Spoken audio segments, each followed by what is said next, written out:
out for the fresh, witty, fun-filled new breakfast talk show on Ben Television, Princess of Arise, a cutting-edge interactive show for people and businesses who want to arise and make a difference.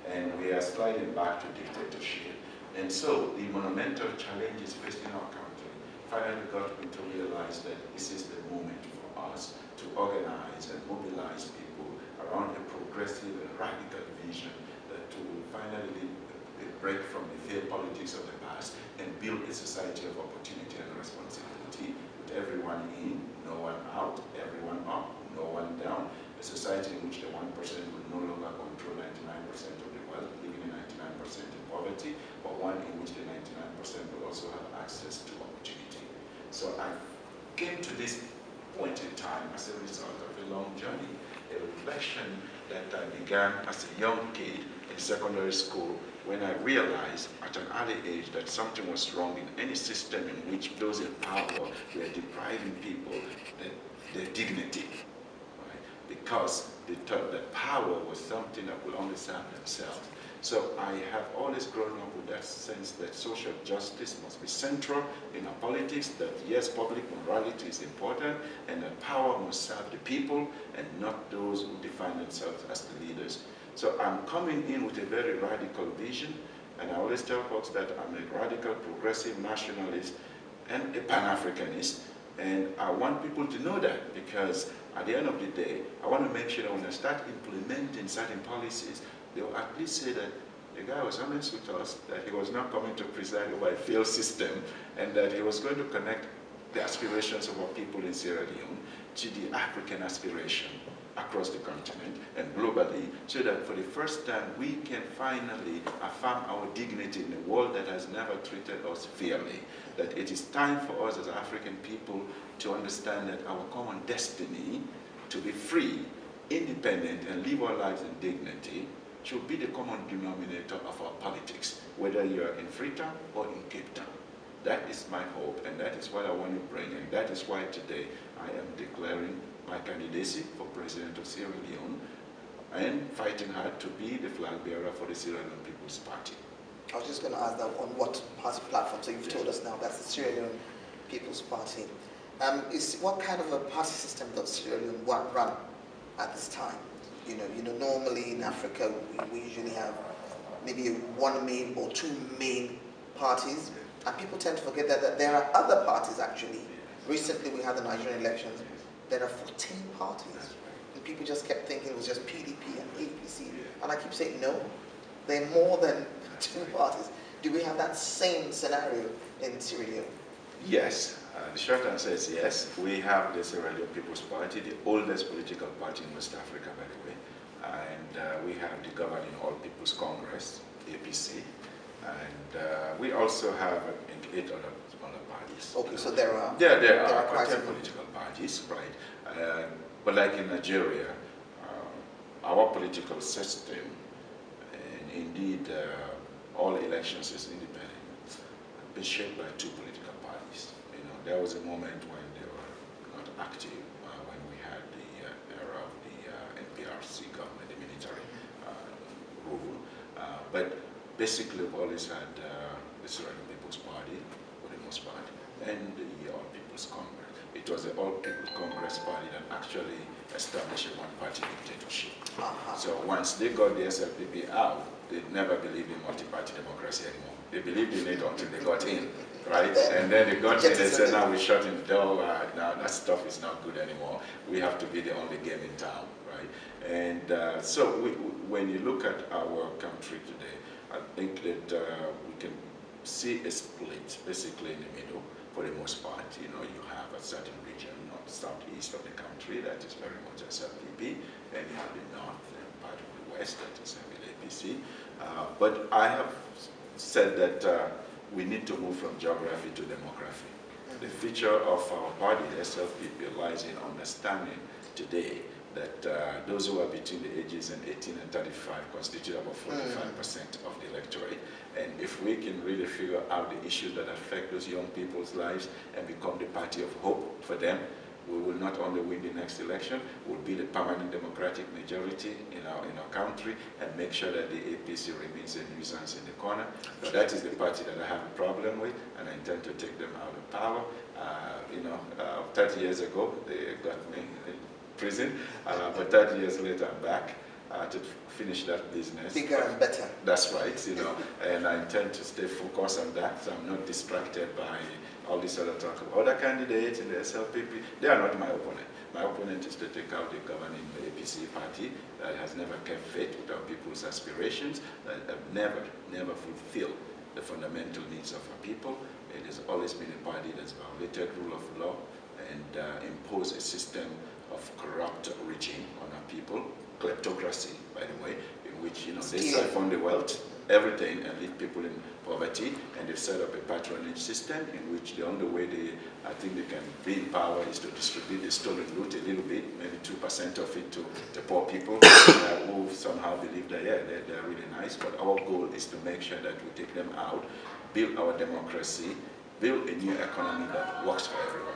That is what I want to bring. Thank you so much. Thank you so much for that, Honorable Balikaba. Now, you're talking about things being fundamental, and we do know that things are fundamentally wrong in Africa, and specifically in Syria, because that's the topic for today. And by the way, the theme for every time I have a theme, and my theme is Africa really aware about the real essence of Pan-Africanism? So I'm going to ask you, that at the end of this interview to give me your views about it, because it seems that we don't have a clear understanding of what Pan-Africanism is. It's as if the great Pan-African fathers and mothers that we had of you who fought so well and so strongly to ensure that us, the coming generation, have an Africa to aspire to belong to. It seems the work they did was just in vain, and we see it right across Africa. And for me, West Africa is so key in the development of the whole of Africa itself as a continent. And when we look at Sierra Leone, a land blessed with milk and honey, a land that the Creator himself just put, you people walk on diamonds. We can say diamonds on the soles of my shoes, as Paul Simon sang in his song.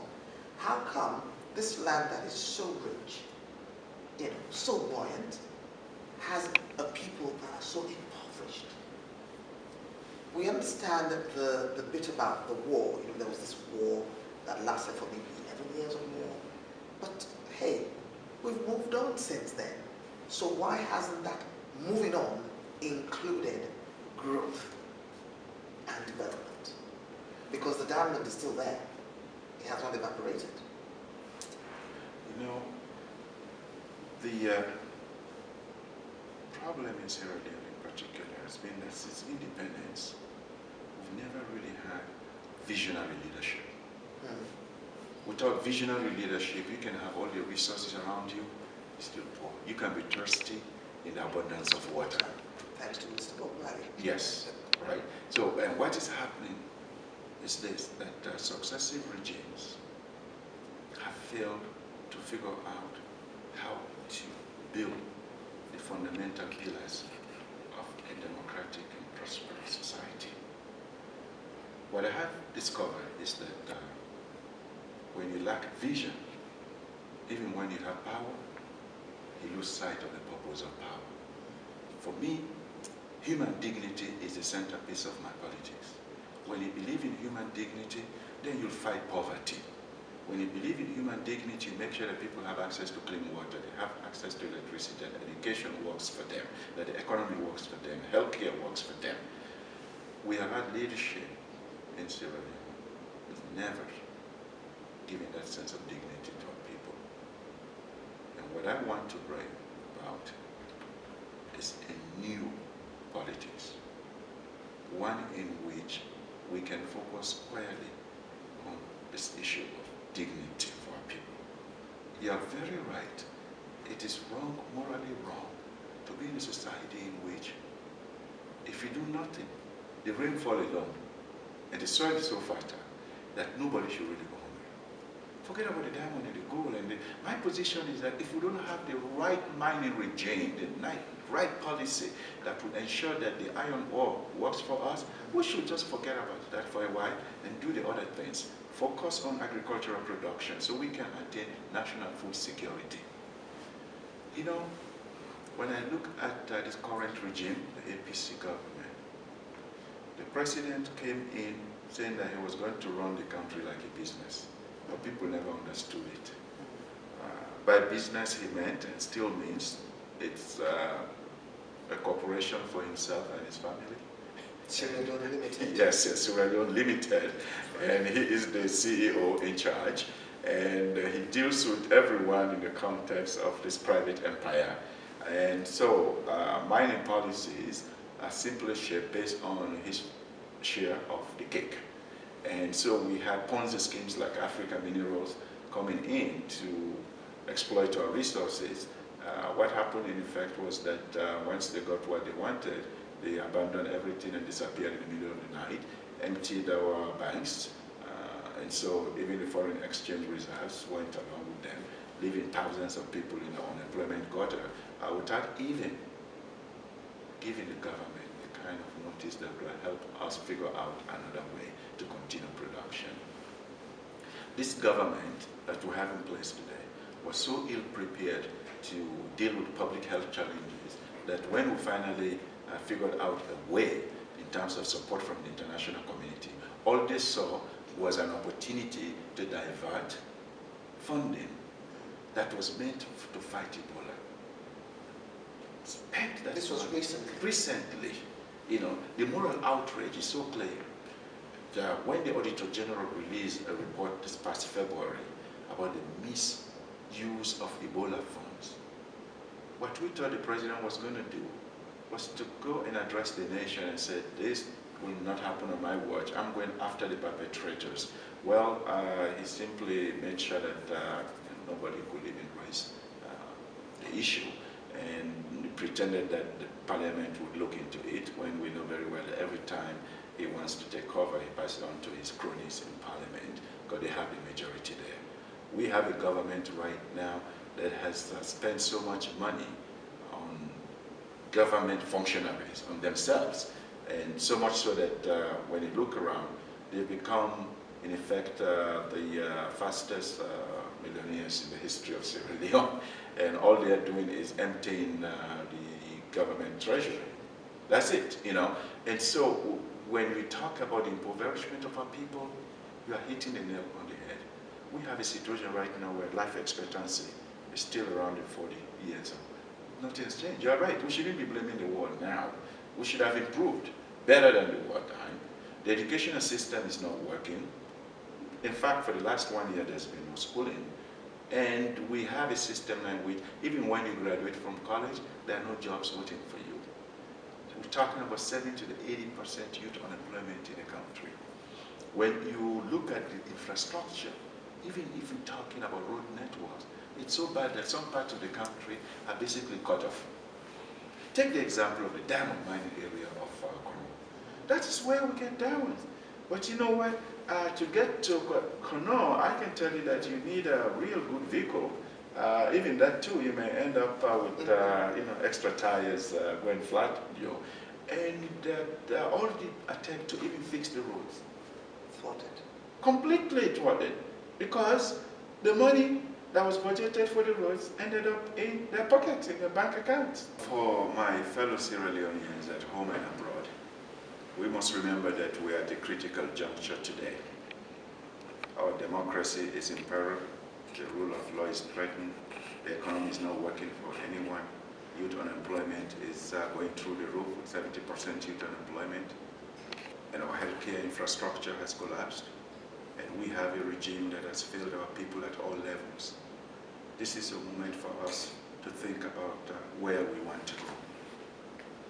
What I provide is visionary leadership, one that is going to make the dignity of our people a centerpiece of our politics, where public morality will be centerpiece of our politics, where public policy will reflect our values as a nation.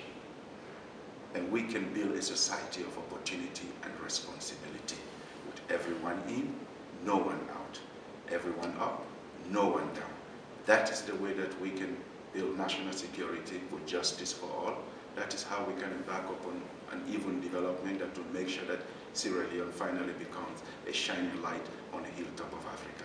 That is my vision for our people, and I believe that I have the experience, I have the knowledge, I have the passion, and the honesty and clarity of vision to propel our democracy and our economy forward, and make sure that in partnership with other African countries, we can work towards realizing the goal of a United States of Africa in our lifetime. Forward to victory, and I count on your support, your votes in the next election as flag bearer of the Sierra Leone People's Party and as president of the nation of Sierra Leone.